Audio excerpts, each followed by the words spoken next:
国际新闻来关心，以色列和伊朗即马冲突是愈来愈激烈，未收煞的。有消息指出，以色列打算要甲伊朗最高领导人哈马尼灭掉，美国总统川普动落来。因为川普17日时已经是呼吁所有的人赶紧对伊朗的首都德黑兰离开。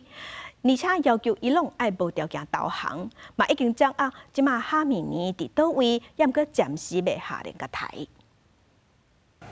因为以色列甲伊朗冲突更较严重，美国总统川普17提早离开7大工业国集团 G7 峰会。伊表示，在伊朗最高领袖哈米尼藏的所在，暗过目前无希望伊被杀。川普伫社群媒体打文指出，伊朗无条件投降，伊是真简单攻击目标，暗过目前当地遐正安全，咱未将歼灭，至少目前未。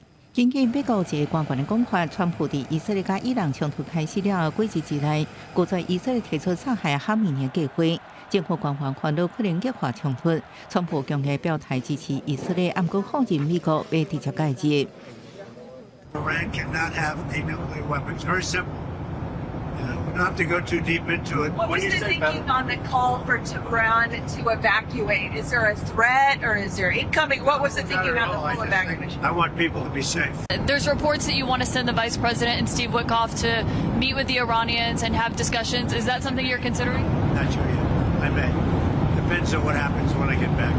What specifically is better than a ceasefire? What are you looking for here? An end. A real end, not a ceasefire.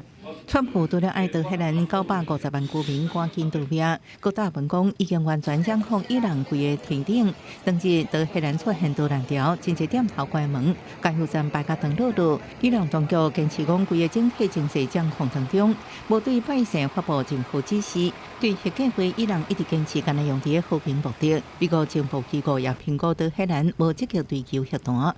公司新闻，恩文玲报道。